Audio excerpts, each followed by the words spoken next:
Bentar, ini apa namanya? Saya belum ngeset ngeset absen ya karena enggak sempat waktunya ya. Jadi saya baca tadi. Monggo silakan Pak Dinara.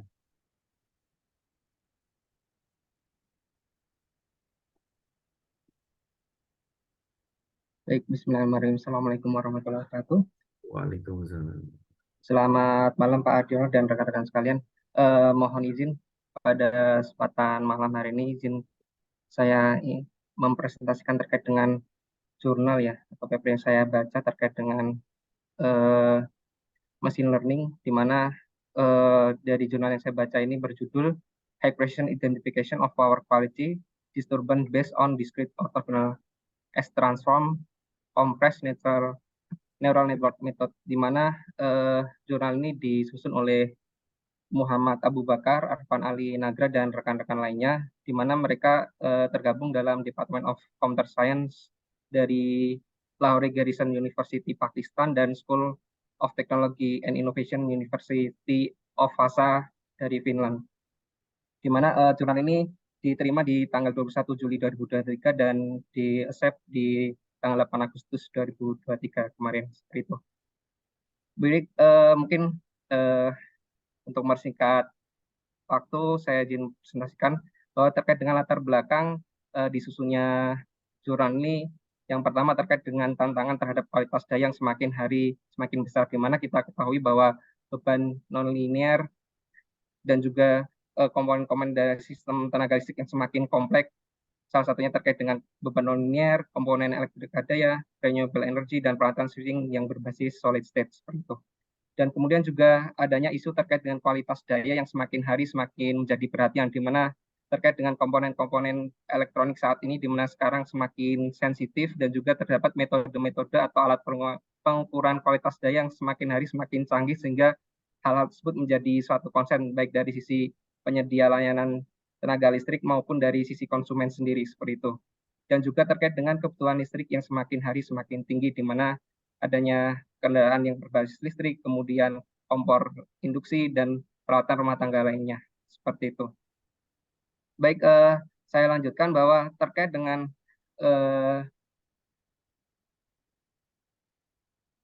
metode yang ditawarkan dari penulis, di mana di awal ya, di step pertama, yaitu bahwa dari rekan-rekan menyusun terkait dengan penyusunan dataset, di mana pada penyusunan dataset ini dari eh, penulis menggunakan tiga macam dataset, di mana yang pertama menggunakan dataset sintesis berdasarkan metode matematika yang sering digunakan untuk menguji algoritma dan metode analisa.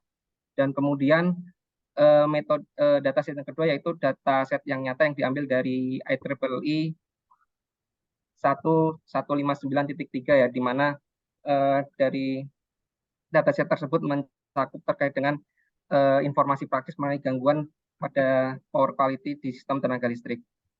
Dan yang terakhir terkait dengan dataset simulasi yang diambil dari sistem IEEE 13 yang dimodifikasi dengan integrasi grid angin seperti itu.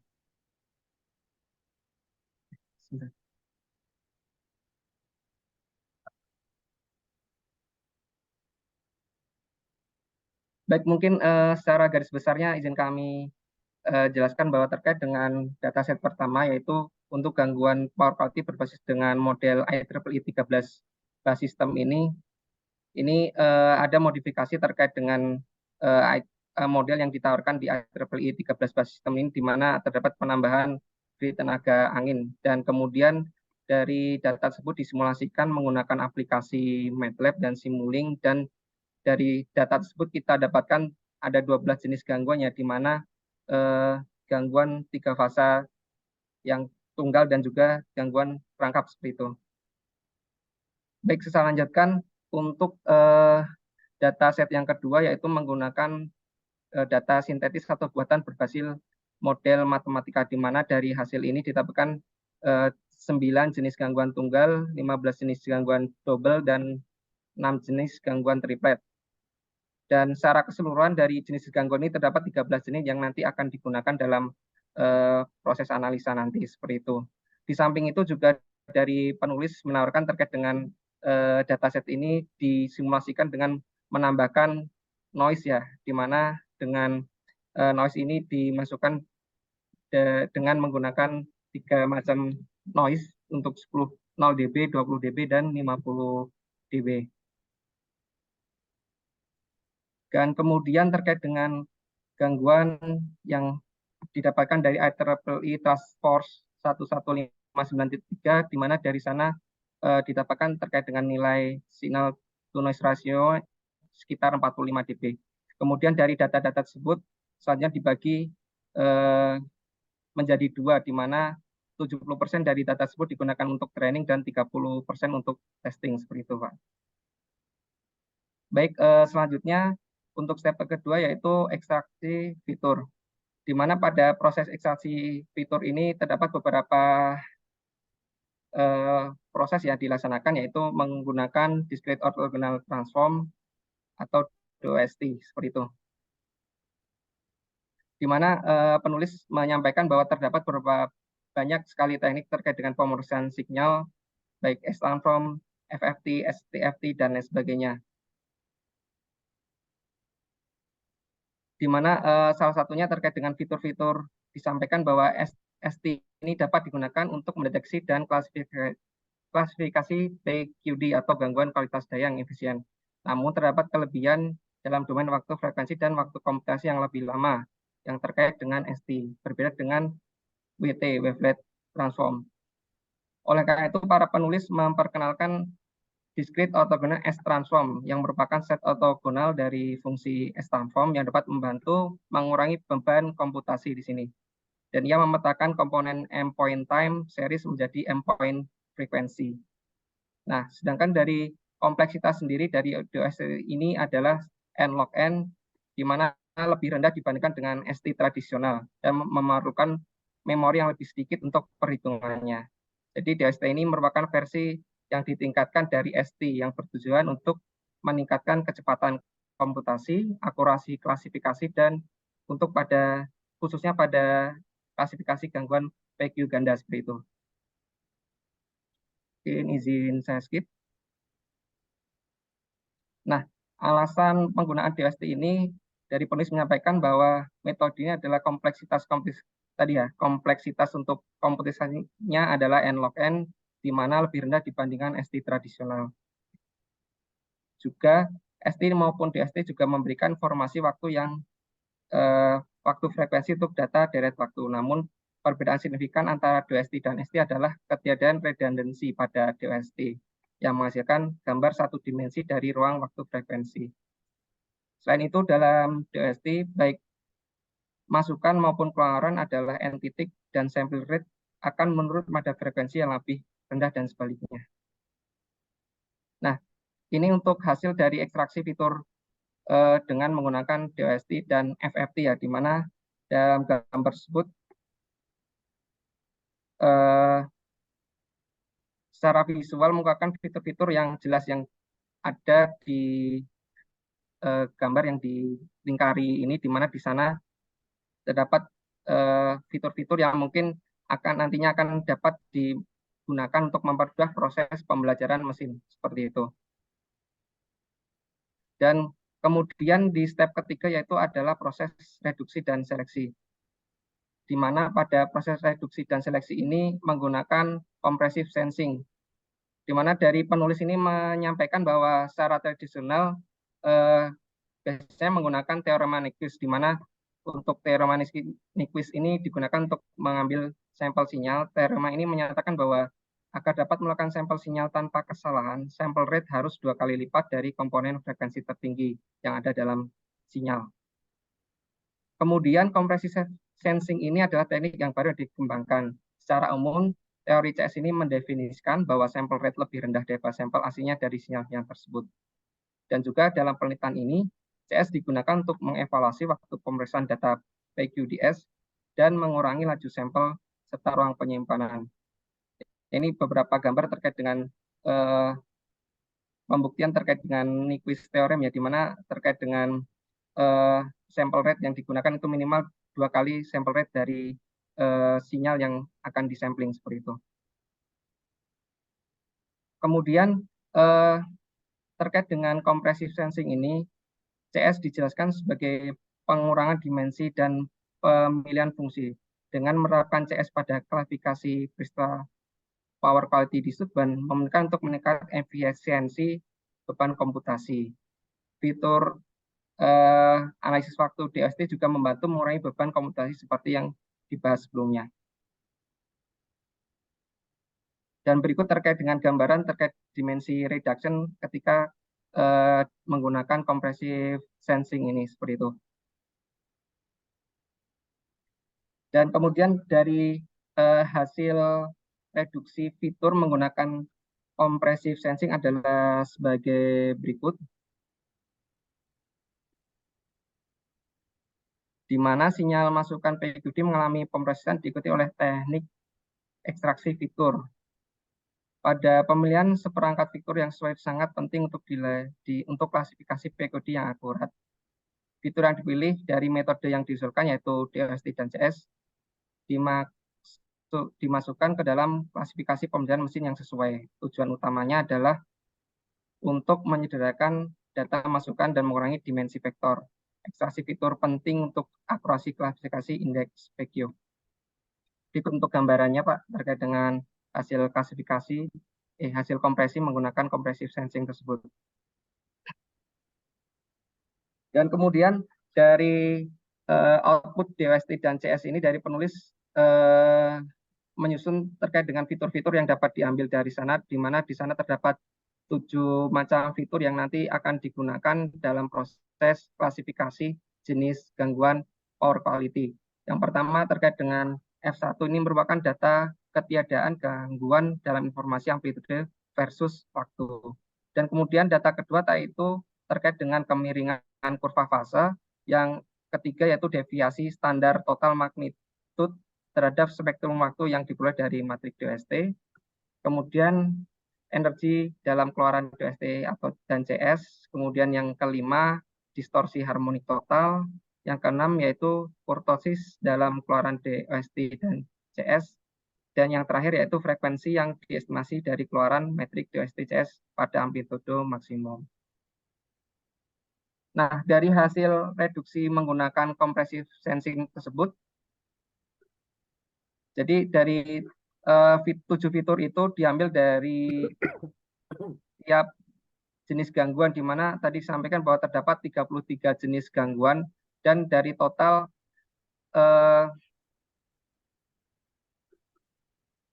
70 jenis PQD, sehingga terdapat sekitar 231 fitur yang diekstraksi. Dan salah satu perhatian utama dari penelitian ini adalah mengurangi beban komputasi seperti itu, di mana dilakukan simulasi dengan berbagai jumlah pengukuran kompresif ya, termasuk dari 5 sampai dengan 60, di mana dihasilkan klasifikasi yang akurat ketika jumlah pengukuran itu minimal di angka 15 seperti itu. Dengan peningkatan M, dari akurasi klasifikasi PQ juga akan meningkat seperti itu. Dan dari hasil simulasi dari penulis didapatkan bahwa rasio kompresi 1:4 seperti itu, Pak. Dan kemudian step keempat yaitu terkait dengan klasifikasi gangguan power quality. Di mana dari penulis ini membandingkan beberapa macam metode klasifikasi, beberapa di antaranya terkait K-nearest network atau KNN, kemudian multi-class support vector mesin, dan yang diusulkan oleh penulis yaitu deep stacking neural network, di mana deep stacking neural network ini tersusun dari beberapa modul sederhana ya, di mana modul sederhana ini terdiri dari fungsi dan classifier. Dan kemudian modul-modul ini dirancang untuk menangani aspek-aspek tertentu dari data atau masalah. Kemudian sesuai dengan judul atau namanya ya, stacking neural network, di mana di sana ada fungsi stacking, di mana modul-modul tersebut, modul-modul sederhana itu ditumpuk jadi satu di atas yang lain dan membuat classifier dan fungsi yang lebih kompleks seperti itu. Di mana pada modul utama DSN ini juga terdapat lapisan atau unit tersembunyi yang non-linear sigmoidal, sementara lapisan atau unit keluaran adalah linear. Penambahan unit linear dalam lapisan keluaran dimaksudkan untuk meningkatkan efisiensi polarisabilitas dan optimasi bobot jaringan. Seperti itu. Adapun gambaran terkait dengan deep stacking neural network adalah sebagai berikut.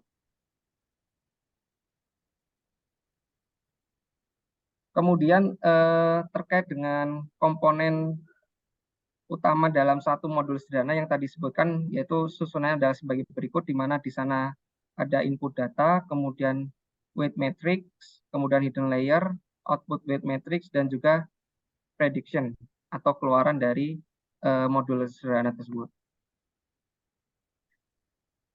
Kemudian selanjutnya masuk ke step kelima, yaitu evaluasi hasil klasifikasi, di mana terhadap beberapa classifier ya atau model klasifikasi yang disusun atau disimulasikan oleh penulis, terdapat parameter-parameter yang disusun di sini sesuai dengan tabel nomor 1 ini, di mana ini parameternya ini disimulasikan untuk menentukan bahwa dari berbagai macam metode klasifikasi ini akan dicoba atau diuji terkait dengan parameternya yang akan menunjukkan hasil optimal seperti itu. Di mana simulasi ini dilakukan selama 60 iterasi seperti itu. Dan kemudian terkait dengan metode klasifikasi untuk penentuan tingkat akurasi, ini menggunakan metode validasi K-cross sesuai dengan rumus berikut seperti itu, Pak. Dan kemudian tadi beberapa model yang dilakukan uji coba, di mana salah satunya terkait dengan deep stacking network. Dari hasil ini dilakukan percobaan dengan jumlah neuron tersembunyi dari 3 sampai 50, di mana akurasi klasifikasi terbaik diperoleh pada saat neuron network atau hidden layer mencapai dengan nilai 43 seperti itu. Dan kemudian untuk MSVM ini didapatkan bahwa akurasi terbaik itu didapatkan pada saat menggunakan fungsi kernel sigmoid seperti itu. Dan ini untuk ADABUS dan KNN subspace, di mana dari kedua metode klasifikasi ini didapatkan bahwa KNN memiliki akurasi yang lebih baik dibandingkan dengan ADABUS. Dan untuk K-nearest network, KNN ini didapatkan ketika nilai K-nya di-set menjadi menggunakan angka 3 seperti itu, Pak. Dan kemudian berdasarkan hasil simulasi ini dari beberapa metode klasifikasi, didapatkan bahwa metode klasifikasi menggunakan DSN ini dengan menggunakan hidden layer 50 dan kernel sigmoid ini memiliki hasil akurasi yang terbaik, di mana sesuai dengan tabel di atas bahwa untuk DSN ini mencapai nilai akurasi di sekitar 99,6%. Dan kemudian penulis juga melakukan percobaan terkait dengan jumlah sampel ya, di mana dari penulis ini mencoba terkait dengan akurasi dan hasil klasifikasi berdasarkan dari perbedaan atau jumlah dari sampel yang digunakan, di mana dari hasil uji yang didapatkan semakin banyaknya sampel yang digunakan maka secara akurasi akan meningkat seperti itu. Ditunjukkan pada tabel di mana untuk akurasi di sampel 30 di angka 97,2, sedangkan untuk 50 itu di 98,5 dan 100 ini di 99,8% seperti itu.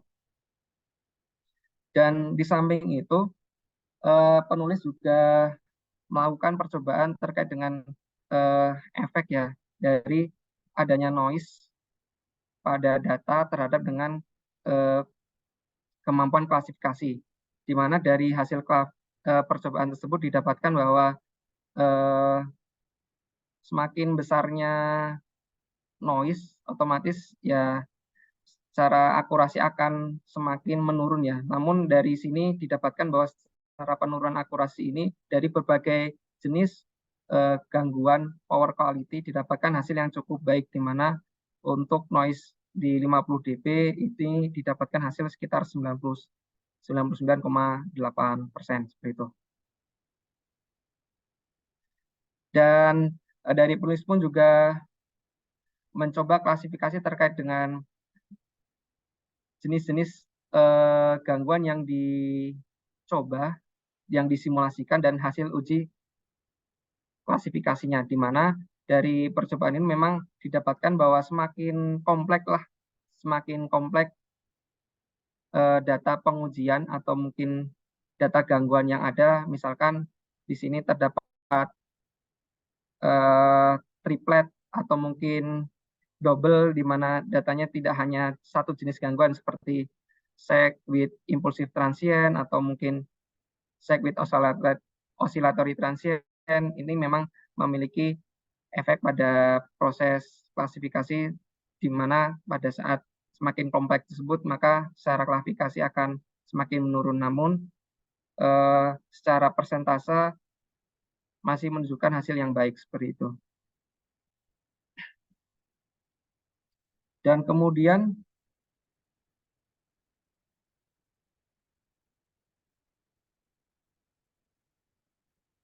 dari penulis juga melakukan uji coba terkait dengan hubungan antara jumlah sampel pelatihan terhadap kesalahan klasifikasi, di mana pada proses ini, pada gambar di sebelah kanan, bahwa semakin tingginya training sampel maka secara error klasifikasi akan semakin kecil seperti itu, Pak. Dan kemudian penulis juga melakukan perbandingan waktu komputasi terkait dengan beberapa metode klasifikasi yang dicoba, di mana dari hasil tersebut didapatkan untuk klasifikasi menggunakan DSN ini memiliki waktu komputasi yang paling cepat, ya, di mana mencapai angka 0,1976 detik seperti itu. Kemudian penulis pun juga mencoba membandingkan performa model-model yang didapatkan dari artikel lain, dan dari penulis menyampaikan bahwa DOST, CS, dan DSN yang dipropos oleh penulis ini memiliki error rate atau akurasi yang paling bagus seperti itu, Pak.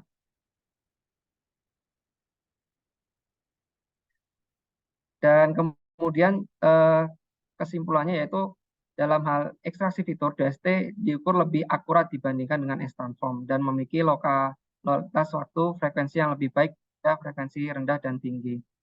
Kemudian compression sensing dapat membantu mengurangi beban komputasi dengan pengurangan dimensi data rasio kompresi sekitar 1:4. Kemudian metode pembelajaran mesin yaitu DSN, KNN, Subspace KNN, dan MSFM, dan ADABUS. Dengan hasil DSN memiliki akurasi klasifikasi yang lebih tinggi dalam data tanpa noise maupun dengan noise dan juga dibandingkan dengan metode yang dibahas pada artikel-artikel yang lain seperti itu. Dan dari penulis akhirnya membuat kesimpulan bahwa kinerja klasifikasi yang tinggi mengkoordinasi bahwa metode yang diusulkan oleh penulis ini dapat diterapkan pada sistem pemantauan PQ berbasis pemrosesan sinyal digital untuk penilaian masa depan. Selain ini juga metode tersebut juga diusulkan dapat digunakan dalam pemrosesan citra digital, citra hyperspektral, pengenalan suara, dan juga klasifikasi seperti itu. Ya, mungkin itu saja, Pak, atas presentasi yang dapat saya sampaikan pada kesempatan malam ini.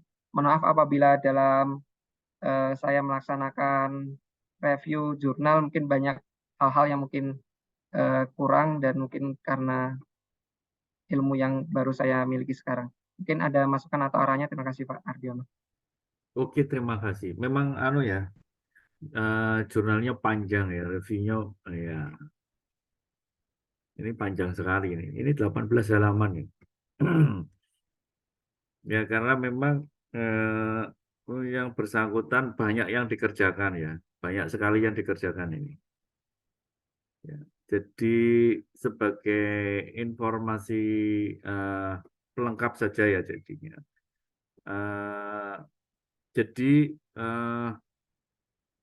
untuk melihat power quality itu kan biasanya kalau menggunakan, nah ini ternyata power quality yang dilihat itu bukan hanya harmonik ya, jadinya banyak tadi ya. Nah, cuman kalau harmonik itu kalau menggunakan FFT kan biasanya menggunakan FFT. Jadi harmonik itu bisa menggunakan FFT. Cuman FFT itu dia single frekuensi. Jadi Windows-nya itu single frekuensi sehingga kalau frekuensinya tidak berubah itu apa namanya tidak akurat. Jadi itu. Kalau kita menggunakan satunya wavelet itu berarti wavelet itu nggak akurat karena itu dalam bentuk band-band ya. Makanya eh, menggunakan kan satunya itu adalah menggunakan namanya Stockwell transform. Nah, Stockwell transform ini punya beberapa kelemahan ya. Kelemahannya walaupun itu adalah menggunakan Gaussian Windows itu dia frekuensinya bisa berubah, cuman agak sulit untuk menentukan itu. Makanya di situ dia menggunakan discrete ya, dan discrete Gaussian apa namanya DOS itu ya. Jadi dia menggunakan discrete Stockwell transform. Nah, kalau dibaca penjelasannya di discrete Stockwell transform ini itu adalah gabungan antara Stockwell-nya sendiri, kemudian ada di situ ada wavelet-nya dan juga di situ ada FFT-nya. Jadi lengkap jadinya. Itu yang dianggap katanya memang paling efisien ya. Nah, tapi biasanya kalau kita menggunakan Stockwell transform itu hasil sampingannya itu keluar, yaitu adalah power quality yang lain, yaitu adalah yang sudah disebutkan di sini, itu panjang lebar di situ, yaitu adalah mulai dari sek, impuls, dan semua yang banyak ini keluar semua. Ya, itu adalah kelebihannya Stockwell transform. Jadi di samping dia harmonik, itu dia bisa mengeluarkan yang lainnya. Nah, tadi benar, jadi eh, keakuratan sebuah apa namanya untuk processing sinyal itu minimum dua kalinya. Jadi kalau kita katakanlah frekuensi, kalau misalkan katakanlah harmonik ke 11, harmonik ke 11 itu berarti kan frekuensinya adalah 11 kali 50 ya. Berarti 11 kali 50 itu kan 550 ya. Jadi minimum untuk mendapatkan deteksi yang bagus itu minimal berarti samplingnya itu harus dua kali lipat, berarti 550 kali dua, berarti 1100. Jadi paling tidak menggunakan 1100 Hz atau 1,1 kHz. Jadi maksudnya begitu untuk mendapatkan deteksi yang lengkap. Jadi itu. Tadi sudah dibahas itu. Ini saya cuma mempertegaskan saja itu adalah di itunya di pengolahan sinyalnya untuk mendapatkan power quality. Jadi power quality yang didapat itu tidak satu, tapi pikiran saya tadi pertama itu harmonik ya. Ternyata setelah saya baca sekilas papernya ternyata banyak. Jadi sexual ya dan semuanya kena. Jadi impuls, nah, interruption, flicker semuanya kena. Semuanya kena jadinya harmonik dan otomatis harmonik pasti kena. Nah, itu yang dapat ya. Dan berikutnya ya ini semakin bagusnya paper ini itu bandingkan dengan metode yang sudah ada dan jadi itu tidak satu tapi banyak sekali. Jadi ini kontribusinya banyak sekali paper ini ya. Cuman eman kalau di IEEE Access ya, bayarnya mahal. Jadi. Bayarnya mahal. Eman jadinya.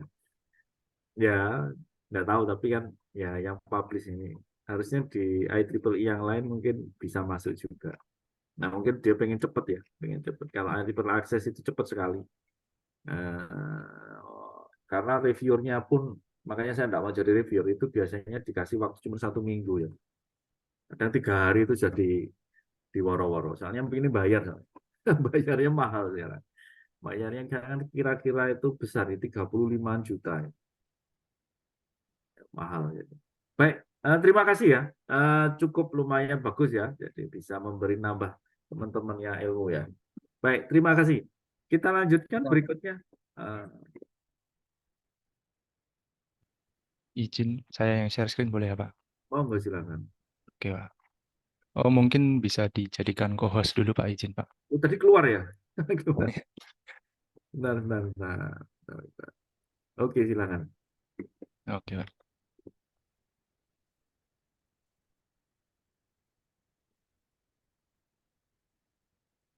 Oke, selamat malam Bapak Ibu sekalian. Terima kasih sudah memberikan kesempatan pada saya untuk mempresentasikan mengenai paper yang sudah saya pelajari ya.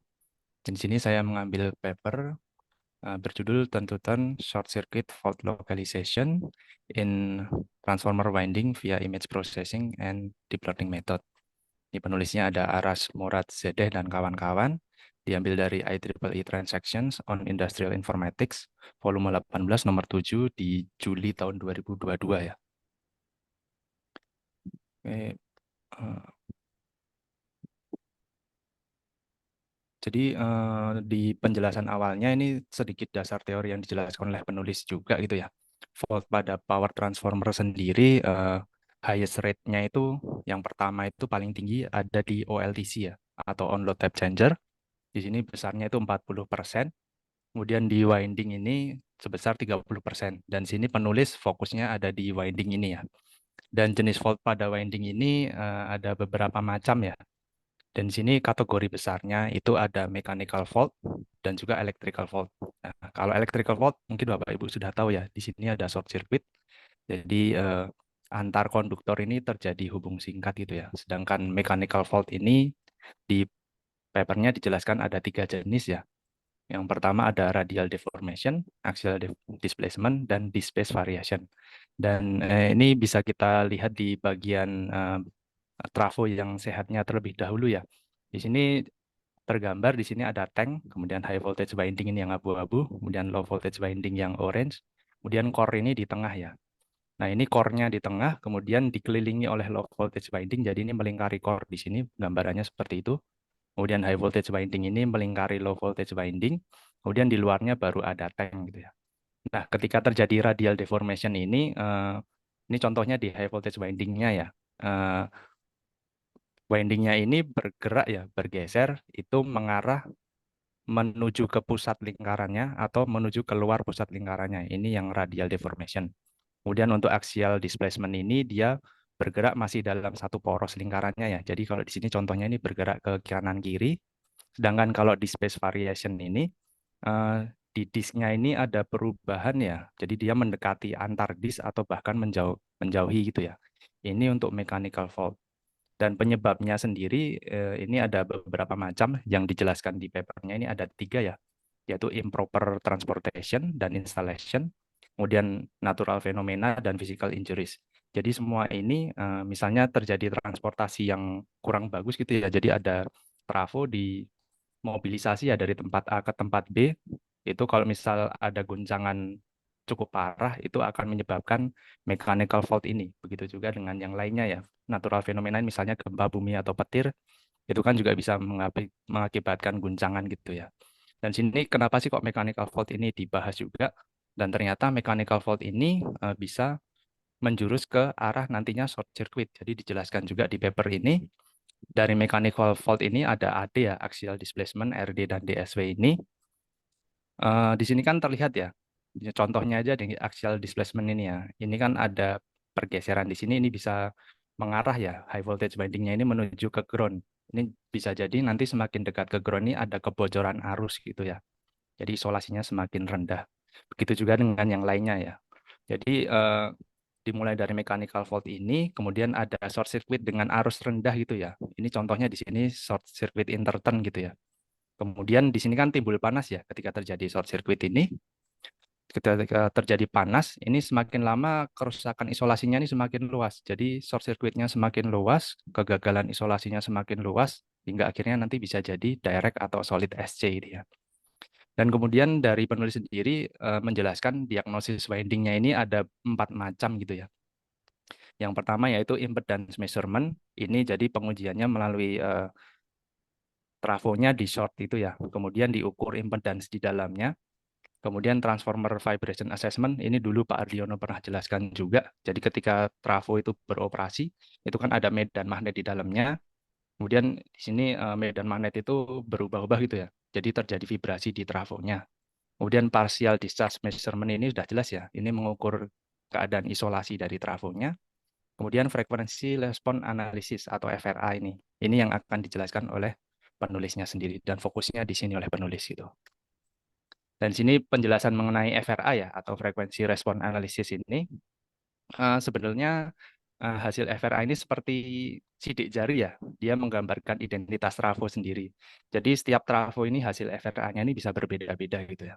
Kemudian cara mengujinya itu gimana sih? Nah, ini di FRA ini membandingkan ya. Jadi frekuensi respons atau sidik jari ketika trafo itu sehat dibandingkan dengan kondisi trafo ketika terjadi fault itu ya. Atau mungkin kondisinya lagi kurang bagus. Dan metode FRA-nya ini sendiri ada dua. Yang pertama yaitu LVI ya, Low Voltage Impulse. Jadi di trafo sendiri diinjeksikan dengan tegangan impuls rendah ya. Ini contohnya di sini ada impuls ini tegangan diinjeksikan ke trafo. Lalu arusnya ini diukur, kemudian diubah ke domain frekuensi ya dengan FFT. Lalu arus ini dibagi dengan nilai tegangan dan jadilah frekuensi respons dari LVI ini. Kemudian metode keduanya ada SFRA ya atau Sweep Frequency Response Analysis. Di sini trafonya diinjeksi dengan sinyal sinusoidal tegangan rendah ya. Tapi di sini frekuensinya berubah dia. Jadi sinusoidalnya berawal dari diinjeksikan 20 Hz, kemudian frekuensinya bergerak ya hingga naik sehingga ke 2 MHz. Lalu frekuensi responsnya ini diukur sama kayak tadi ya, diukur dengan FFT ini didapatlah frekuensi respon di domain frekuensi. Lalu ini riset yang diusulkan oleh penulisnya step by step ya. Ini kan latar belakangnya itu hasil FRA tadi ya, yang berupa frekuensi respons itu kan sulit ya, tapi sebetulnya itu hal yang penting ya untuk mendiagnosis winding trafo itu. Dan di dalam introduction-nya sendiri dijelaskan beberapa metode. Ini ada numerical indices, kemudian finite element method, support vector machine, dan lain-lain. Namun interpretasi FRA ini membutuhkan kalkulasinya kompleks dan juga orang yang berpengalaman. Dan metode-metode yang sudah dijelaskan di introduction sendiri belum ada metode yang digunakan untuk identifikasi high impedance fault atau early warning seperti yang saya jelaskan tadi ketika terjadi arus bocor kecil gitu ya. Itu kan impedance fault-nya itu masih tinggi gitu ya. Itu bisa digunakan untuk early warning dan di metode introduction itu masih belum ada. Jadi penulis mengusulkan ya menggunakan grep CNN ya, grep convolutional neural network untuk mengekstrak fitur dari frekuensi respons tadi yang diinterpretasikan secara visual. Ini step by step-nya. Yang pertama diuji menggunakan FRA tadi ya. Lalu didapat frekuensi respons tadi ya, sesuai dengan fault-nya tadi. Lalu dari frekuensi respon itu kan jadi dataset gitu ya, frekuensi responsnya. Nah itu diubah ke gambar 2D dari frekuensi respon hasil pengujian tadi. Nah, gambar 2D ini dijadikan input untuk CNN, lalu dievaluasi ya untuk hasilnya untuk mengidentifikasi lokasi SC fault tadi di winding.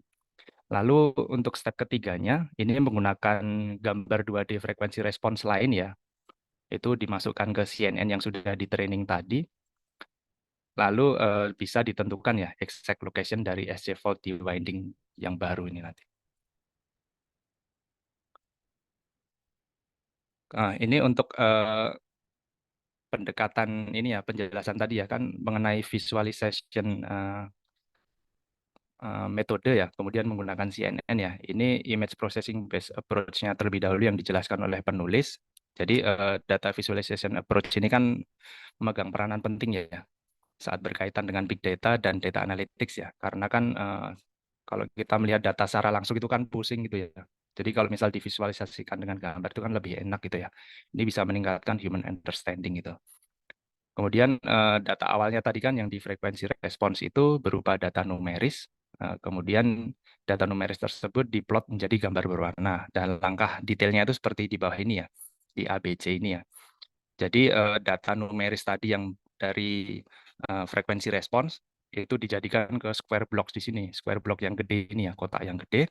Kemudian di dalam square blocks gede ini berisi mini square ya. Di sini dicontohkan dibagi menjadi 4 mini square sesuai urutan angka. Nah, di dalam mini square ini diisikan data numeris dari frekuensi respons, kemudian diwarnai ya berdasarkan nilai di dalamnya ini menggunakan, kalau di penulis ini menggunakan Matplotlib ya. Ini library dalam Python. Kemudian hasil pewarnaannya ini dijadikan input untuk CNN. Kemudian penulis menjelaskan sedikit ya mengenai CNN-nya terlebih dahulu ya. Ini kerangka CNN-nya. Ini berisi dari convolutional layer, kemudian pooling layer, kemudian fully connected layer, lalu classification layer. Ini untuk menentukan apakah dia bindingnya normal atau fault itu. Di convolutional layer sendiri dijelaskan ya di sana. Ini isinya ini ada convolutional kernel gitu ya. Jadi kernel ini kadang ada juga yang nyebut sebagai filter gitu ya. Jadi misalnya di sini contoh kotak kecil merah ini ya. Jadi ini kernel atau filter ini biasanya sih dimulai dari kiri atas ini. Dia mengekstrak ya motif ataupun pattern gitu ya. Dimulai dari sini dia mengekstrak motif atau pattern, kemudian dia bergeser ke kanan, ke kanan, ke kanan gitu ya. Ini dihasilkan nanti outputnya ya, nanti untuk layer lainnya gitu. Dan proses convolutional layer ini bisa direpresentasikan dengan persamaan berikut ini ya. Ini sebenarnya rumus dari konvolusi gitu ya. Mungkin Bapak Ibu kalau sudah belajar dulu waktu S1 elektro gitu ya. Ini kan ada rumus konvolusi, jadi itu rumus konvolusi gitu ya. Kemudian untuk pooling layer-nya sendiri, ini hasil dari ekstrak feature tadi yang dari convolutional layer tadi, di pooling di sini ya. Kemudian dicari nilai atau informasi yang sama dengan menentukan dominan responnya ya. Nah biasanya kalau yang saya ketahui ya, di pooling layer ini antara dua sih, antara diambil nilai maksimalnya atau diambil rata-rata gitu ya.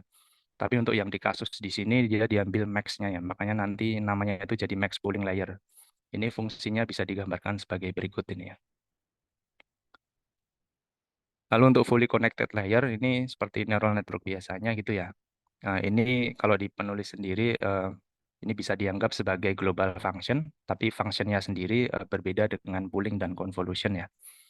Kemudian untuk yang terakhir ini ada classification layer. Ini sudah terlihat jelas ya, dia mengkategorisasikan hasil gitu ya. Di sini antara dua ya, normal sama fault ya. Dan di sini di jurnal ini dijelaskan kalau classification-nya ini menggunakan fungsi softmax. Lalu graph CNN method yang diusulkan oleh penulis sendiri, ini CNN-nya dibentuk dengan TensorFlow Deep Learning Framework, kemudian di-training dengan Adam Optimization Algorithm dan Categorical Cross Entropy Loss Function. Kemudian di CNN-nya sendiri terdiri dari 10 layer ya, dengan 5 convolutional layer, nanti dinamai dengan conv gitu ya, dan 5 max pooling layer gitu. Jadi bisa terlihat di kanan ini ya, dimulai dari awal langkahnya ini ya.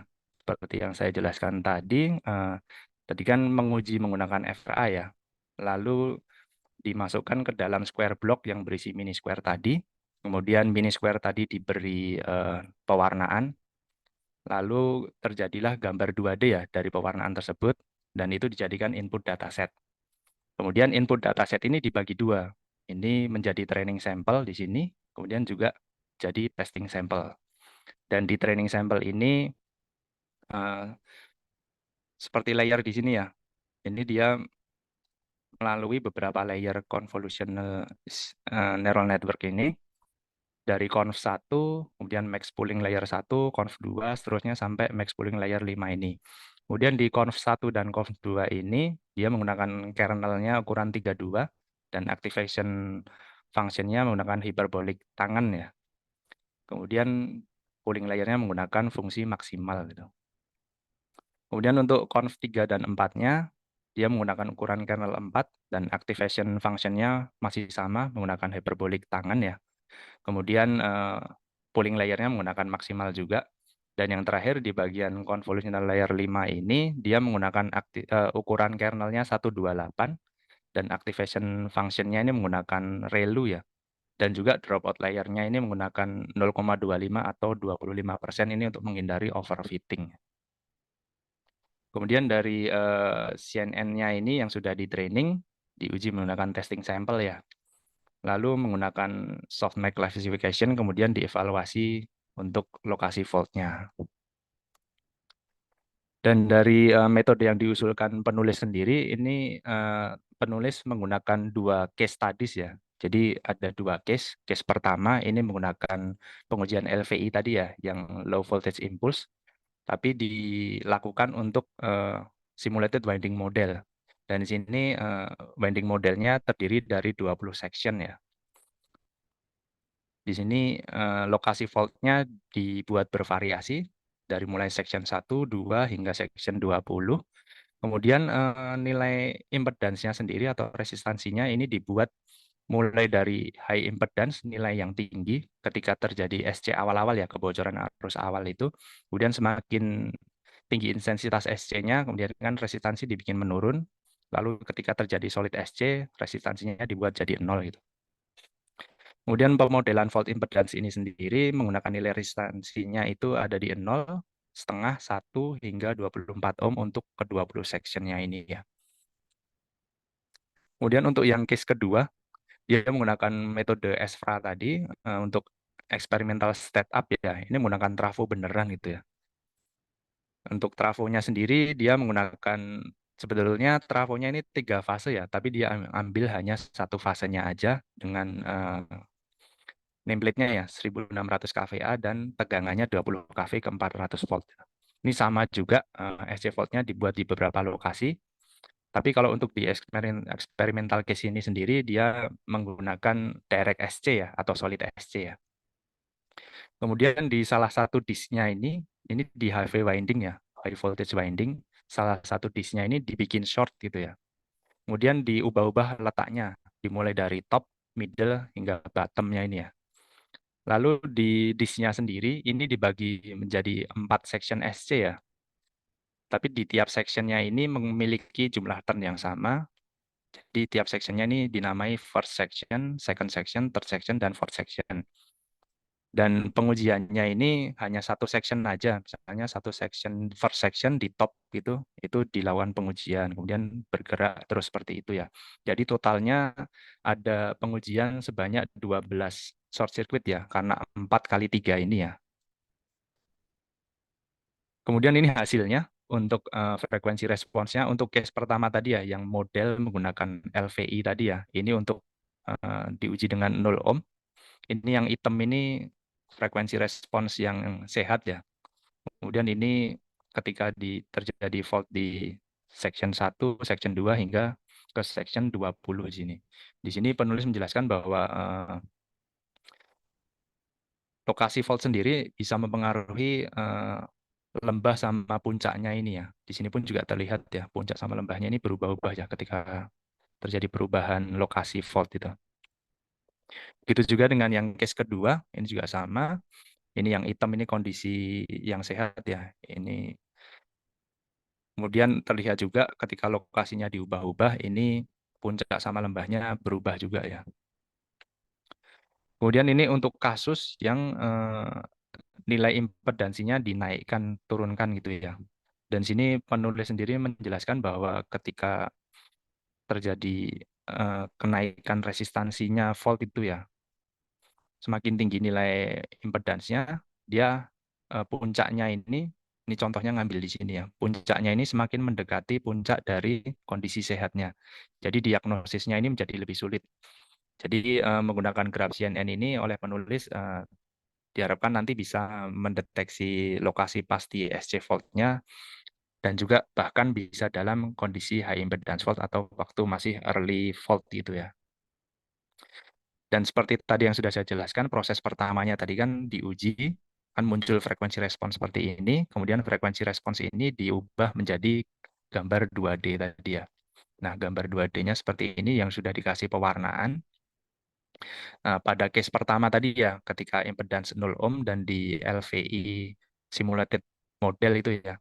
Ini untuk yang kondisi intact atau kondisi sehatnya ini terlihat color map-nya ini smooth ya.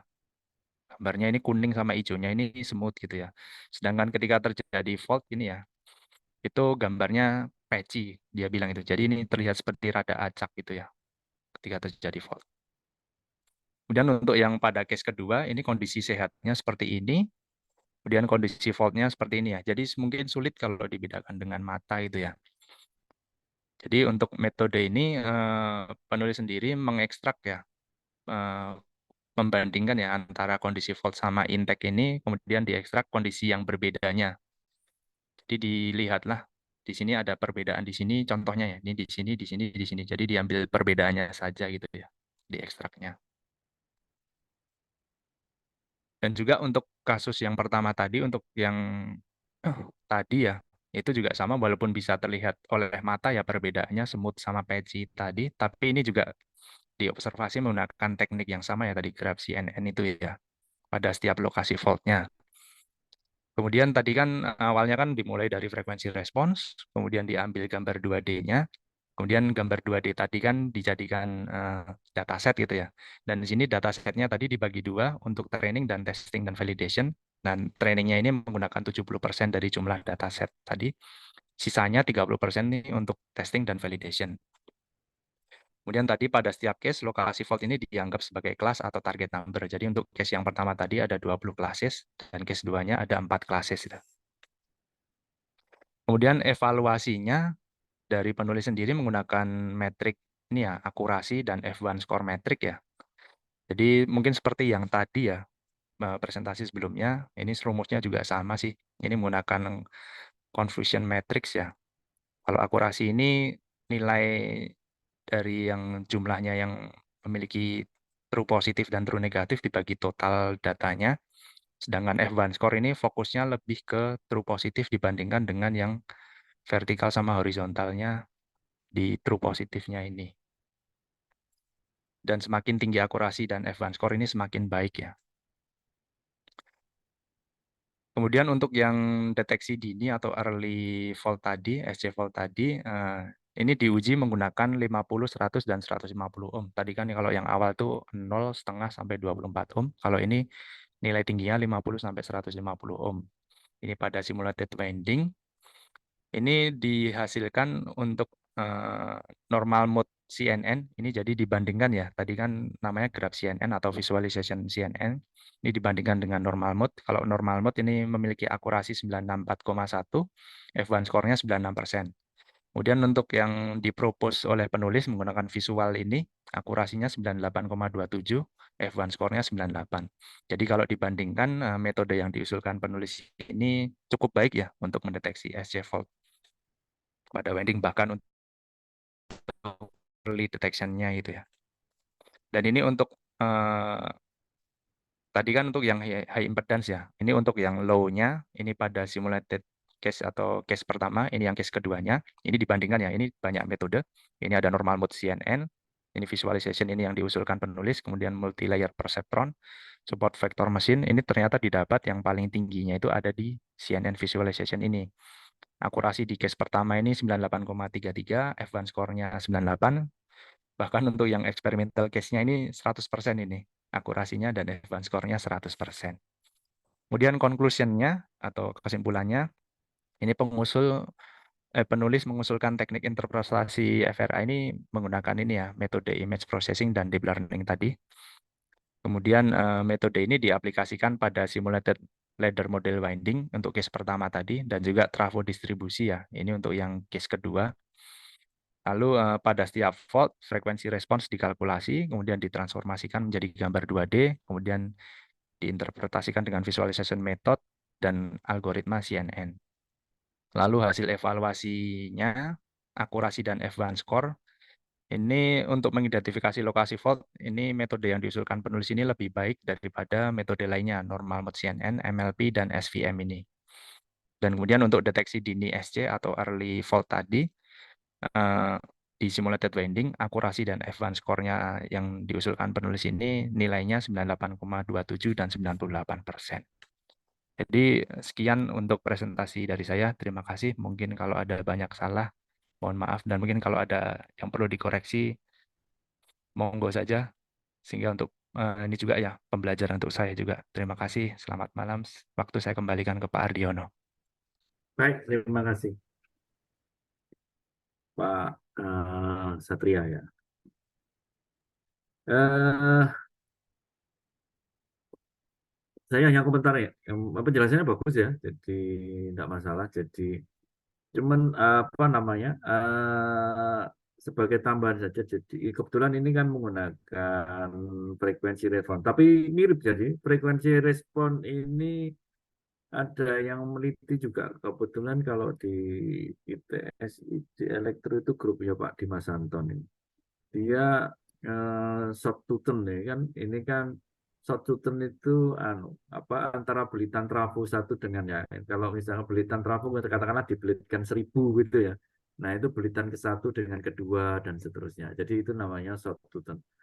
Nah, di situ itu memang kalau di sini kan dia menggunakan frekuensi ya.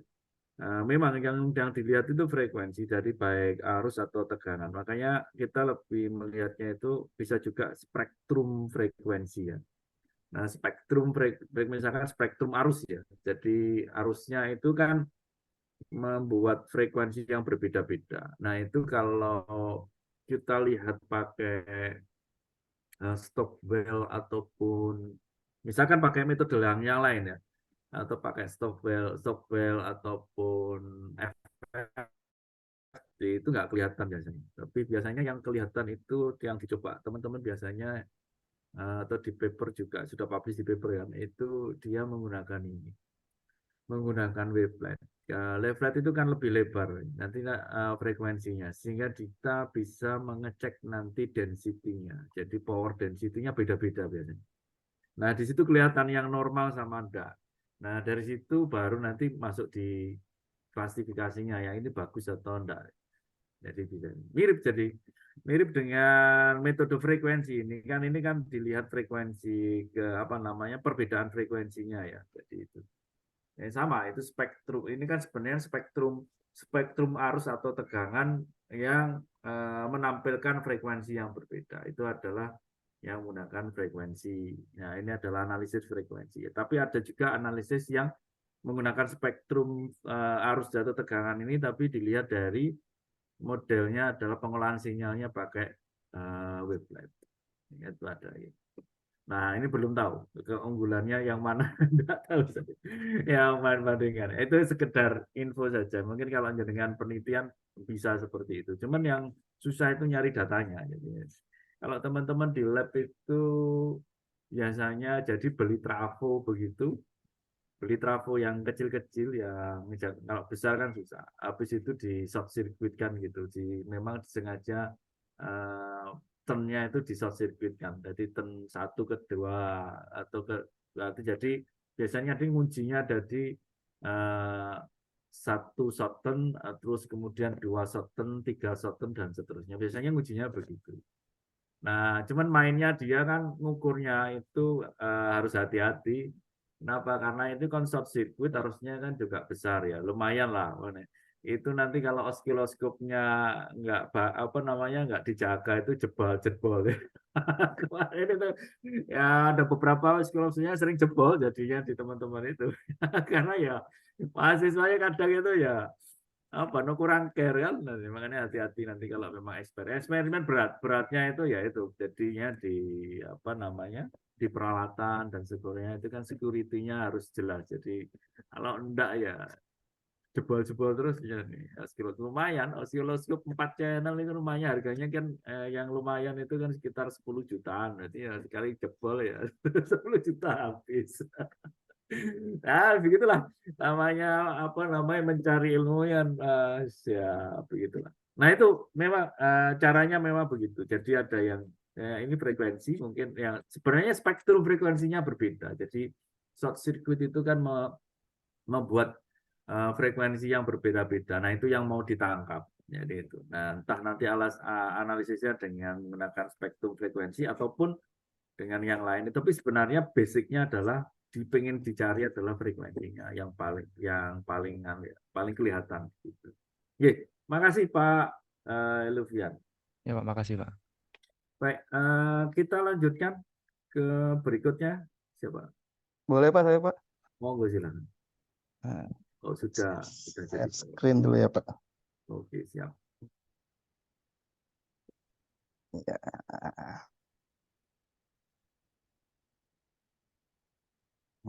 Ya.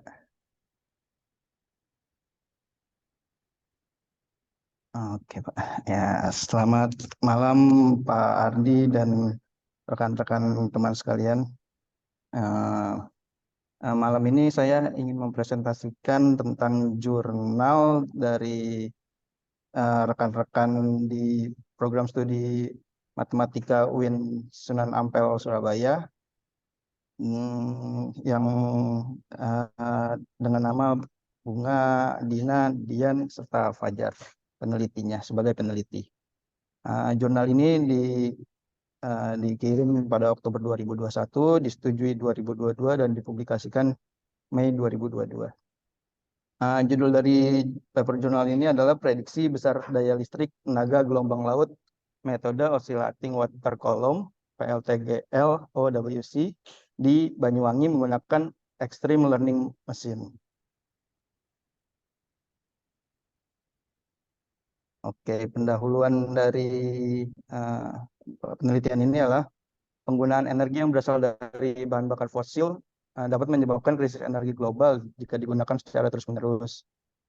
Karena bahan energi fosil itu tidak dapat diperbaharui sehingga memunculkan permasalahan baru yaitu berdampak terhadap lingkungan, ekonomi, dan kesehatan. Agar tidak terjadi kelebihan atau kekurangan saat memasok daya listrik ke konsumen, maka dilakukan pengawasan serta perhitungan yang baik terhadap besarnya daya listrik yang dikeluarkan oleh pembangkit listrik tenaga gelombang laut. Salah satu metode yang digunakan untuk melakukan perkiraan adalah dengan melakukan extreme learning machine. Metode ELM ini memiliki kemampuan yang bagus untuk dalam melakukan estimasi. Maka dari itu, metode ELM akan diterapkan pada penelitian ini dalam meramalkan besar daya listrik yang dihasilkan oleh PLTGL OWC. Segambaran singkatnya untuk PLTGL, pembangkit listrik tenaga gelombang laut ini terdiri dari mesin konversi, energi gelombang, turbin, dan generator berdasarkan Himawanto 2021.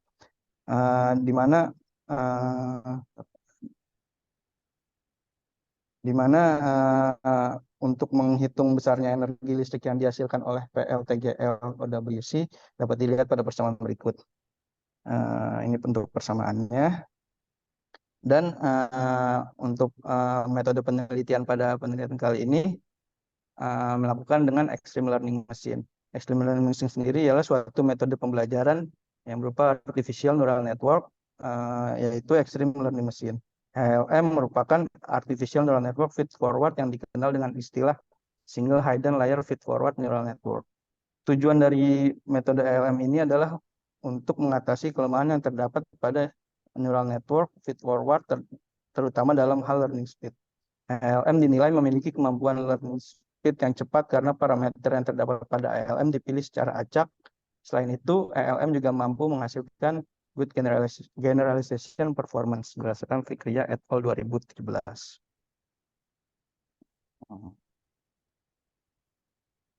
Data yang digunakan untuk penelitian ini adalah data gelombang di daerah perairan Banyuwangi yang dimulai tanggal 1 Januari 2019 sampai 31 Juli 2019.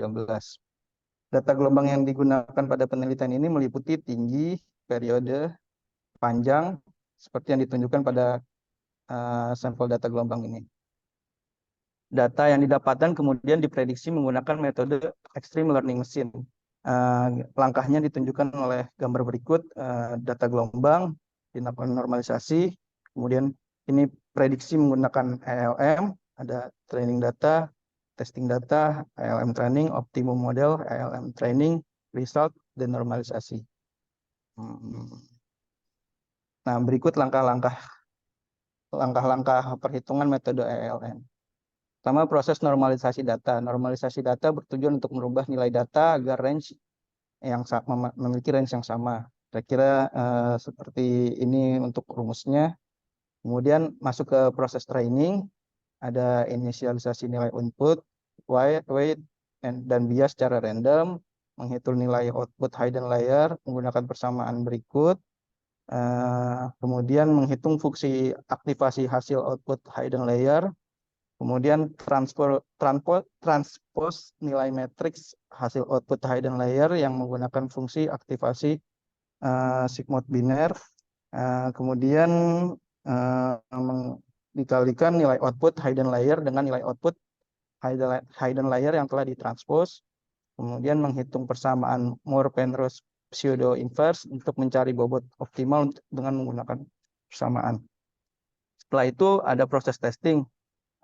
Setelah mendapatkan input weight bias dan output weight dari proses training, selanjutnya adalah proses testing. Berikut langkah-langkahnya: menginisiasi output weight dan bias hasil dari proses training, melakukan perhitungan output hidden layer, kemudian menghitung hasil prediksi menggunakan persamaan. Hasil yang paling terakhir adalah proses denormalisasi. Denormalisasi bertujuan untuk mengubah nilai yang telah dinormalisasi menjadi nilai yang asli. Kira-kira seperti itu untuk langkah-langkah dari metode ELM. Nah, kemudian untuk akurasi prediksinya ialah dengan menggunakan mean absolute percentage error. Merupakan suatu metode yang digunakan sebagai tolak ukur ketelitian dari hasil prediksi. Hasil prediksi yang didapatkan akan dibandingkan dengan nilai sesungguhnya untuk mendapatkan nilai error. Semakin kecil nilai error yang didapatkan, artinya semakin baik prediksi yang dilakukan sesuai dengan kriteria kemampuan prediksi yang ditunjukkan pada tabel nomor 2. Ini tabelnya, Bapak Ibu sekalian. Jadi kalau MAP-nya dikurang dari 10%, kemampuan prediksinya dianggap sangat baik. 10-20% kemampuan prediksinya baik. 20-50% cukup baik. Lebih dari 50% tidak baik. Kemudian itu berdasarkan Ervina et al. Tahun 2018. Jadi penghitungannya itu dari data aktual dikurang data prediksi dibagi data aktual mulai data dikali 100% sigma.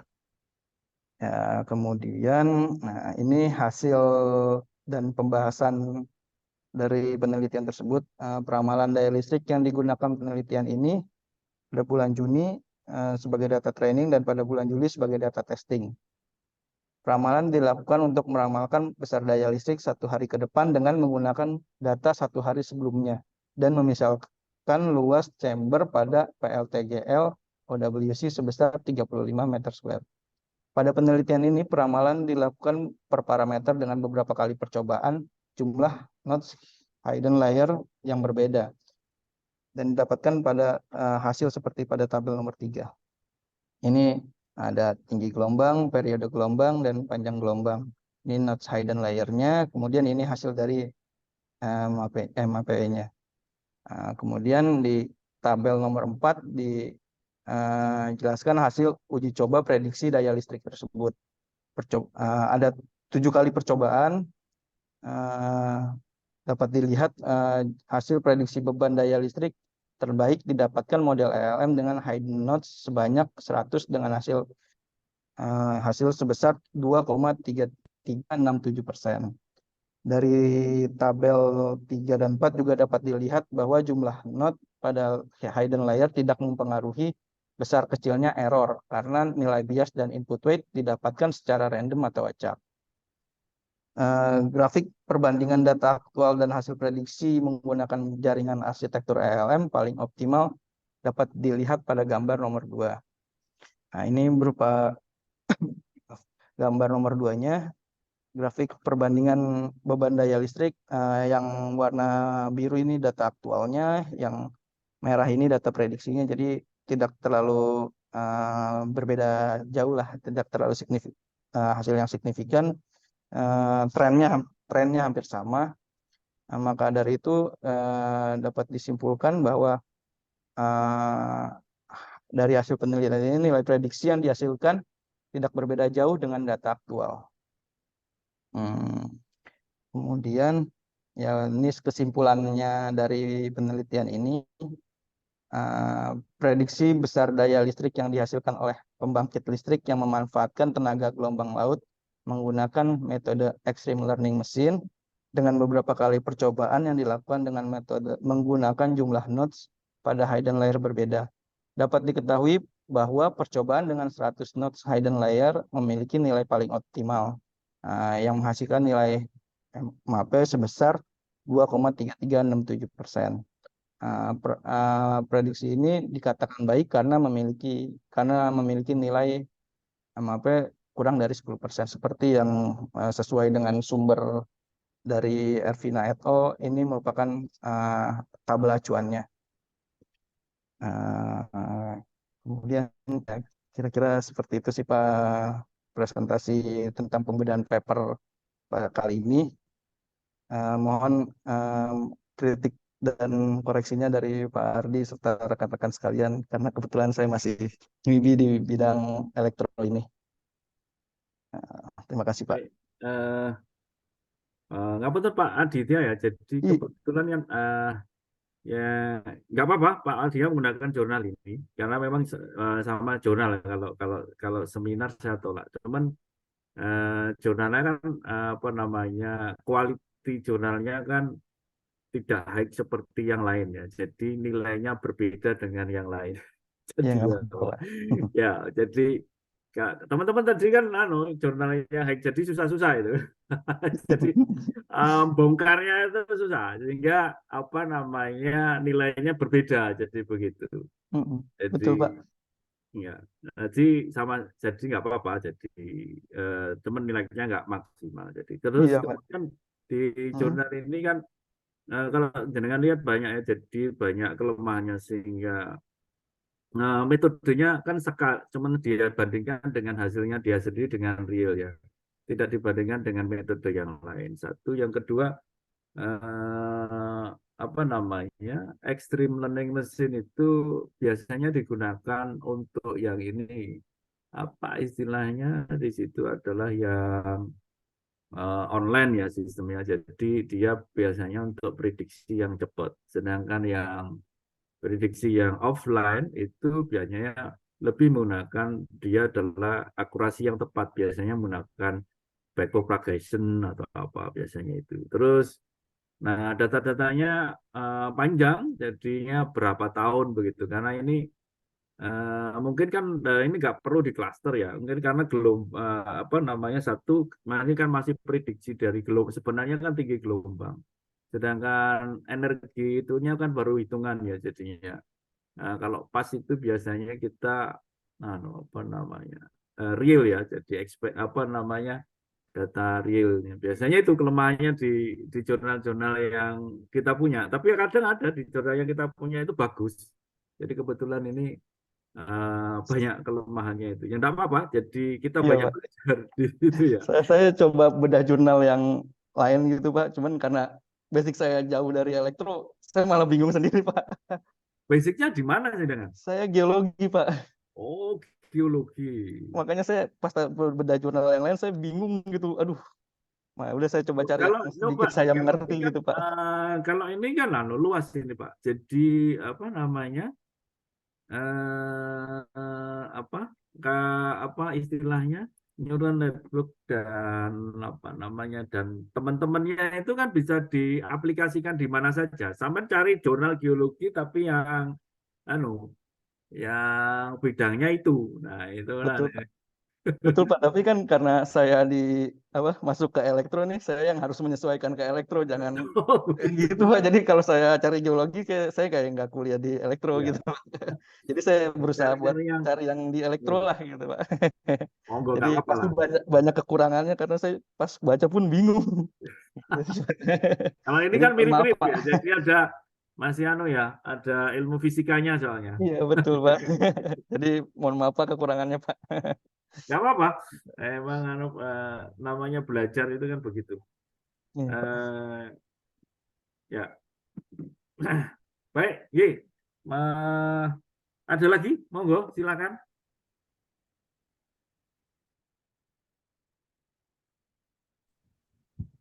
Ya, dari saya Pak. Monggo, silakan Pak. Tolong di share. Belum ya? Belum, Pak. Oke, monggo silakan.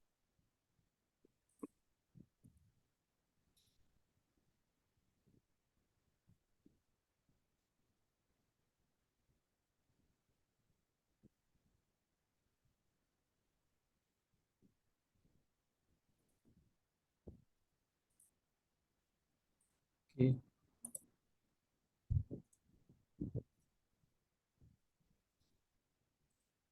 Ya, Assalamualaikum warahmatullahi wabarakatuh.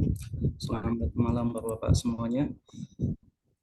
Ya, di sini saya akan membahas tentang jurnal yang akan saya bedah yang berjudul Forecasting Hourly Solar Radiation Using the Artificial Intelligence Technical.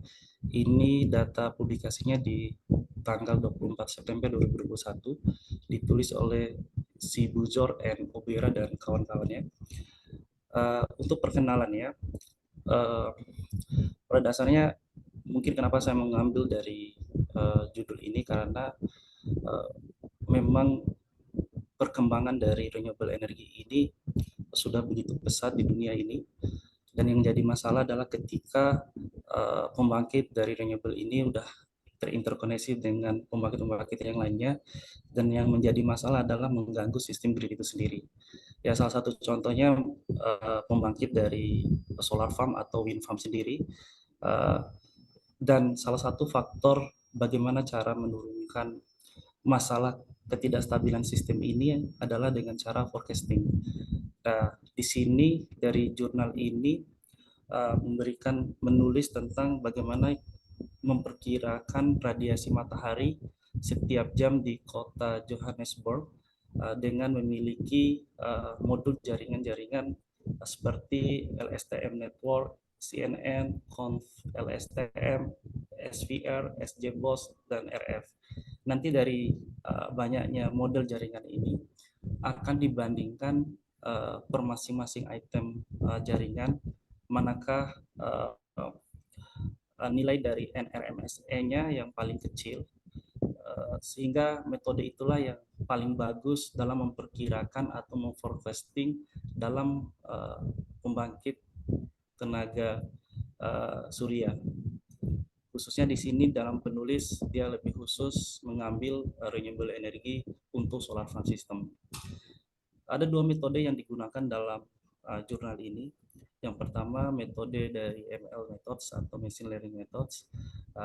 Metode ML ini menghasilkan perkiraan akurasi yang lebih tinggi dibandingkan dengan teknik konvensional, dan beberapa model dari ML yang sangat populer yang udah kita pahami bersama adalah model dari ANN, SVM, KNN, RF, XTBOS, LM, dan sebagainya. Begitupun juga dari metode DL methods atau deep learning methods. Ini adalah bagian dari machine learning atau cabang dari AI yang tujuan utamanya adalah mendekatkan ML ke tujuan dari AI. Jika kita membandingkan dari S1 pembelajaran, jaringan deep learning menunjukkan kinerja yang lebih baik, mengekstraksi hubungan dan pola non-lokal dan global dan data. Sehingga deep learning ini membentuk pola hierarki dengan pengetahuan yang diperoleh di berbagai tingkatan. Dan model dari deep learning ini yang populer, yang biasa kita tahu adalah dari LSTM, Conf, LSTM, dan CNN. Dan selanjutnya, sistem setup yang digunakan dalam jurnal ini yang pertama mengkoleksi data dan persiapan, dan yang kedua mensorting dan splitting data dan melakukan training dan testing dalam data tersebut. Yang ketiga melakukan desain dan develop dari model jaringan yang seperti apa yang akan dilakukan model, dan yang keempat adalah melakukan forecasting irradiance dalam bentuk jam dengan menggunakan desain model. Nah, dari forecasting ini nanti akan didapat data per 4 bulan, per 1 tahun di tahun 2018, dan yang ketiga data per 10 tahun dari 2009 sampai 2018. Dan dari 3 data ini nanti akan didapat 3 jenis error yang didapat. Yang pertama MEI, mean absolute error, RMSE, root mean square error, dan terakhir NRMSE atau normalized root mean square error. Dan yang menjadi referensi di sini sebenarnya adalah dari NRMSE. Mungkin dalam jurnal ini saya tidak terlalu membahas tentang teori, teori bagaimana mendapatkan datanya, karena pada dasarnya kondisi sekarang pun ketika kita melihat forecasting yang kita dapatin, yang kita udah kerjasama dengan sistem pembangkitan, kita udah langsung menerima datanya, sehingga saat kita mempelajari tentang teori itu agak sedikit kesulitan juga. Sehingga dalam materi kali ini saya tidak terlalu membahas tentang bagaimana cara teorinya itu. Ada 6 model dalam penelitian ini, dalam jurnal ini yang saya bedah. Yang pertama model LSTM. Model ini terdiri dari fungsi memori yang dibaca, terus diulang lagi oleh memori, dan data peramal radiasi ini menggunakan sistem menjadi 3 yang dibedah. Yang pertama data 4 bulan, yaitu mewakili dari data satu musim dari tahun 2014. Jumlah total observasi datanya adalah 1.400.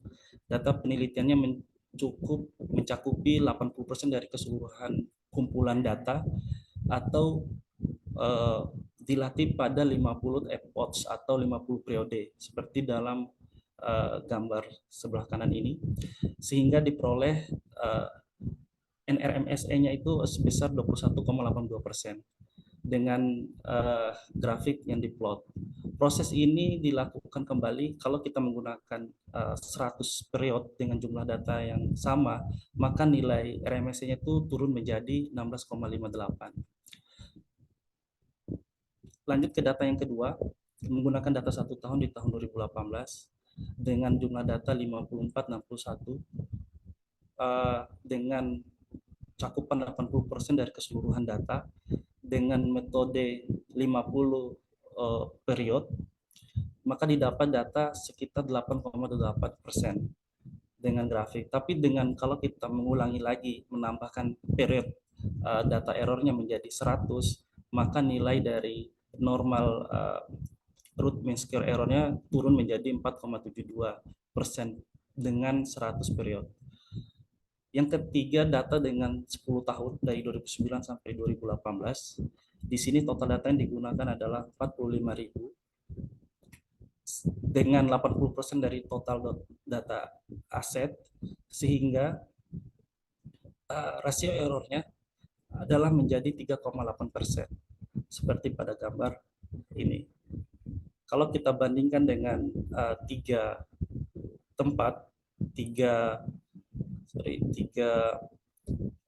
error, maka didapat data yang paling banyak, makin banyak dari data sebelumnya, mulai dari 4 bulan, 1 tahun, sampai 10 tahun. Semakin banyak datanya adalah rasio errornya semakin kecil, seperti itu untuk model LSTM. Lanjut kita masuk ke model CNN model. Di sini kita bisa lihat CNN model ini menunjukkan hasil yang diperoleh menggunakan kumpulan dari data 10 tahun dan 1 tahun dengan 1000 epochs atau period. Merencanakan radiasi matahari aktual yang diukur melalui nilai perkiraan prediksi menunjukkan bahwa model memiliki kinerja yang cukup baik untuk dipertimbangkan dalam tugas ini. Meskipun ML tradisional yang digunakan untuk eksperimen yang sama memiliki kinerja yang lebih baik. Nah, dari data untuk CNN model ini, didapat data error adalah sekitar 12,84% untuk 10 tahun. Sedangkan untuk 1 tahun didapat di data 12,61%. Dan selanjutnya untuk model Conv LSTM model, ini didapat di data untuk 10 tahun adalah 1,51%, dan untuk 1 tahunnya adalah 4,51. Hal ini bisa kita lihat dari 3 contoh jaringan yang kita dapatin sebelumnya. Conv LSTM model jauh lebih baik daripada CN model ataupun LSTM itu sendiri. Dan selanjutnya kita menggunakan model SVM, Support Vector Recognition Model. Hasil yang didapat dari SVM model regresi ini adalah yang terbaik kedua di antara ketiga ML. Teknik yang digunakan untuk prediksi radiasi matahari dalam pekerjaan ini, meskipun kerjaan dibandingkan regresi ini rendah, kinerja yang lebih baik daripada model dari CNNDL. Artinya SVM ini masih lebih baik daripada CNN model, tapi masih lebih baik daripada Conv LSTM model seperti itu. Nah, sehingga didapat dari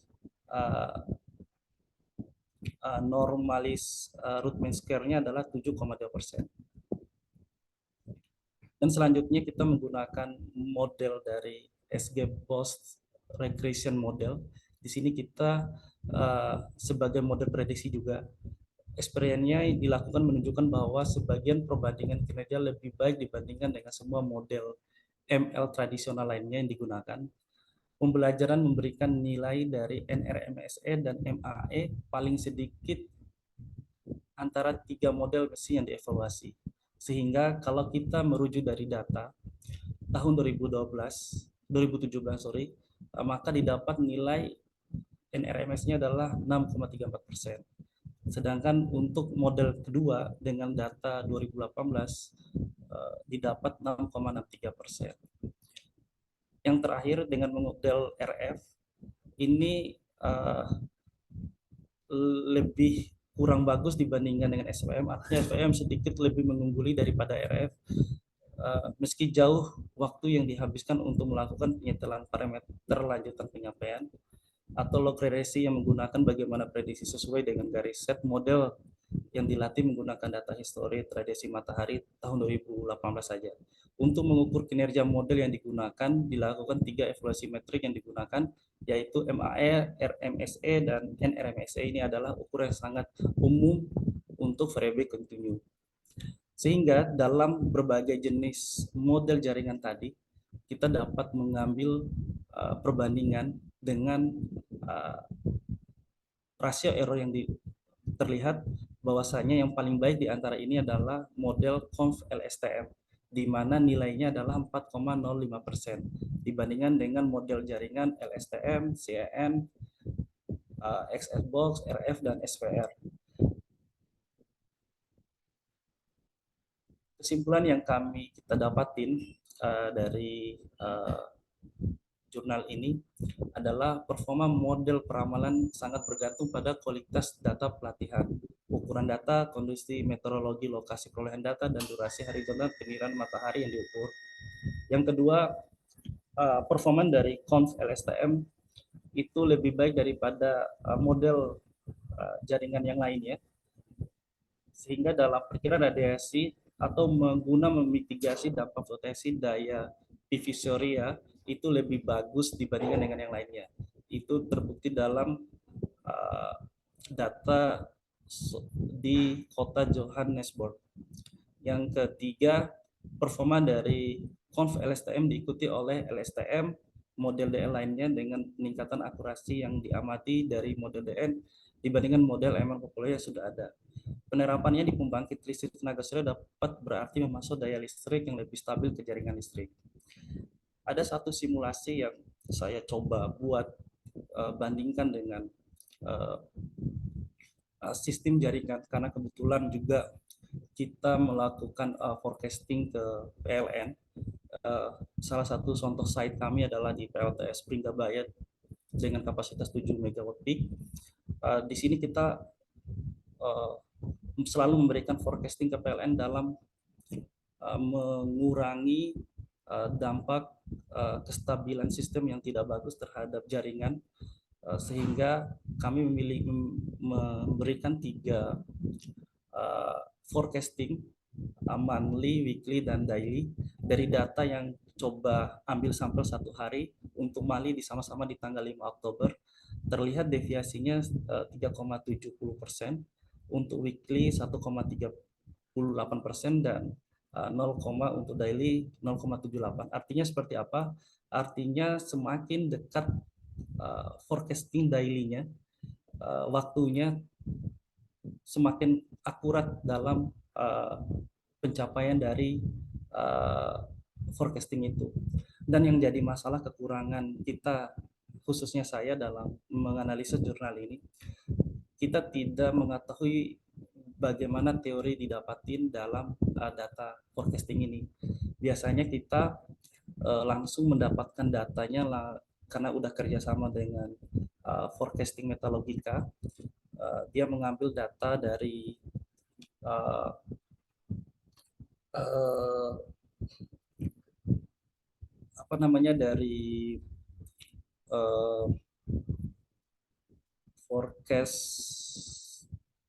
itu, jadi kita hanya menerima datanya aja, maka sehingga agak sedikit kesulitan kita menganalisis bagaimana teori yang seharusnya kita dapat. Dan ini akan coba kita bawa data-data yang kita dapatin dari forecasting metodologika tersebut seperti apa. Kira-kira seperti itu Pak, mungkin dari saya. Terima kasih Pak. Mohon Ini maaf kalau misalnya ada saran dan sebagainya Pak. Pak Wildan, Ya, data itu dapatnya jenengan dari mana? Ada rekanan begitu ya? kita kerjasama Pak, kebetulan kita punya pembangkit PLTS, dan salah satu kontrak kita dengan PLN harus memberikan forecasting setiap per bulan tanggal 15. Yang kedua untuk weekly-nya setiap hari Rabu, kalau untuk daily-nya 1 hari sebelum. Nah, dari itu PLN membuat rencana harian, rencana mingguan, dan rencana bulanan itu berdasarkan forecasting yang kita kirim itu, Pak. Forecastingnya yang kerjakan rekanan ya? Forecasting dari vendor kita, Pak, Metalogika namanya, Pak. Oh gitu. Ya, Minta aja Pak.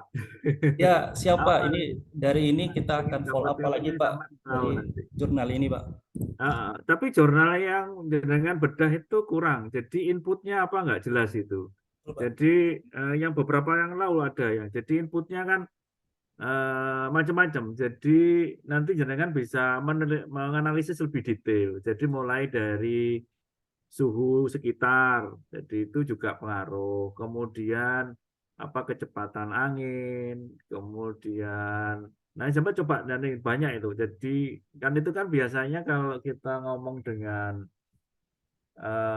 iradian angin itu kan mesti ada weather station di sana. Nah, jadi informasi dari weather station itu sangat berpengaruh. Kenapa? Karena suhu sekitar semakin seperti sekarang terik panas sekali ya. Itu kan solar cell-nya itu kan panas. Itu biasanya arusnya turun.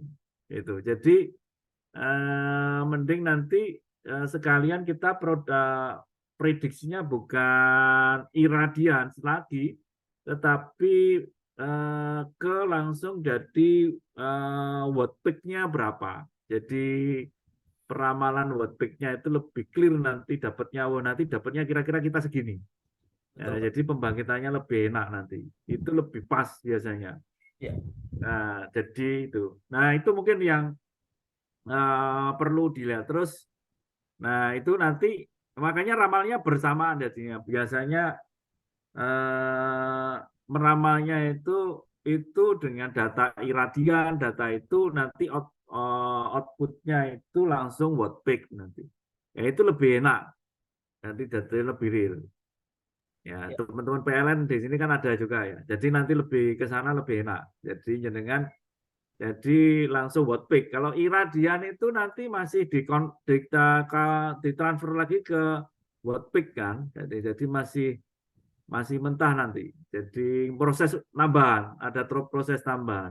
Nah, Ya. padahal iradiannya juga prediksi. Jadi mending sekalian data iradian, data angin, data apa namanya suhu dan data tekanan udara dan semuanya itu dimasukkan. Terus kemudian humidity, nah itu dimasukkan.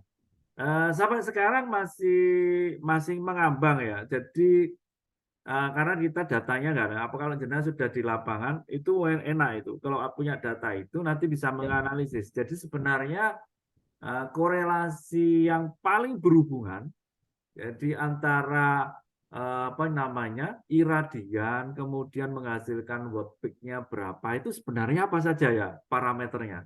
Selama ini kan kami di paper-paper di anu itu kan hanya menganalisis bahwa oh kira-kira data di weather station itu kan ada banyak ini ya. Apakah itu mempengaruhi semuanya kita kan nggak tahu. Nah itu nanti artinya dari situ kan bisa menganalisis, oh coba ini saya ambil ini saja, itu pengaruh enggak?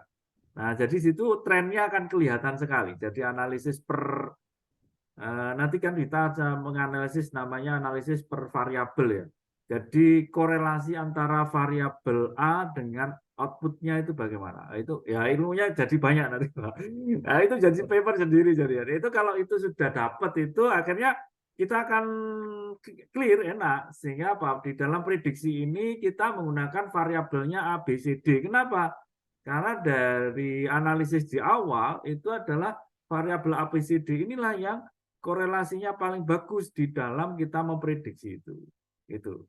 Jadi nggak perlu bahwa kita ada variabelnya ada 100 begitu, ternyata yang berkorelasi itu hanya 4. Berarti ya 4 aja cukup.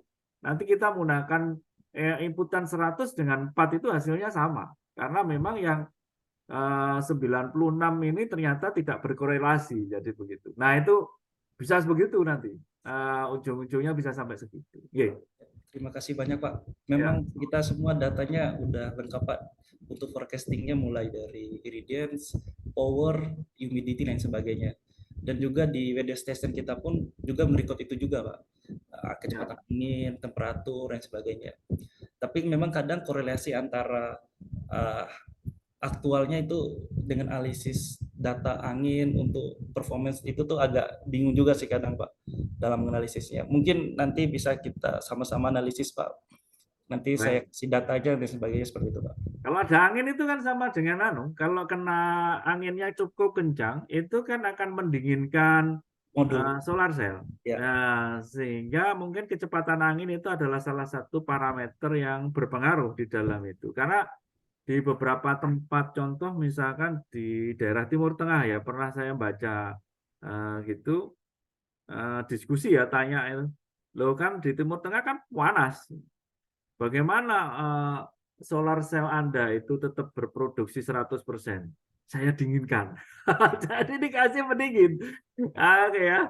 Nah, jadi kan berarti ada energi untuk pendinginan kan. Jadi begitu jadinya. Ya memang ya akhirnya ya dengan itu berarti kan nah artinya bahwa temperatur sekitar itu juga mempengaruhi. Nah, sekarang temperatur berapa? Nanti kan akan ketemu dengan temperatur berapa itu yang tidak mempengaruhi signifikan terhadap produksi listrik terhadap solar panel ini kan begitu nanti akan muncul nanti. Nah itu akan sangat membantu sekali. Jadi di dalam nanti dengan operasional nanti wah ini berarti tapi kalau ditambah pendingin kan berarti energinya habis titik itu pendingin. Tapi kan dari situ kalau tidak ada pendingin kan sehingga sampai bisa melihat bahwa oh berarti turun ini apa namanya prediksi watt peak-nya. Walaupun iradiasinya sangat tinggi, tetapi kalau suhu sekitar itu mempengaruhi dari solar panel kan berarti produksi listriknya kan turun. Jadi begitu. Betul, Pak. Ya, itu terima kasih banyak Pak sarannya.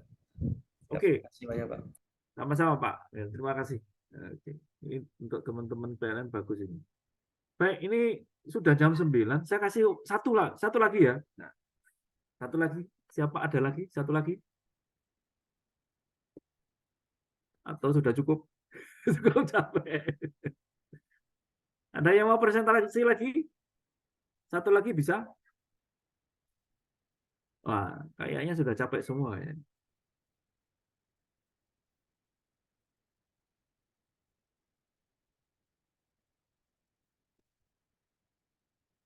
Baik, kalau nggak ada, saya akhiri sampai di sini ya. Oke, terima kasih. Oke, sebelum kita akhiri, saya ambil gambarnya ya. Mohon di. Oke.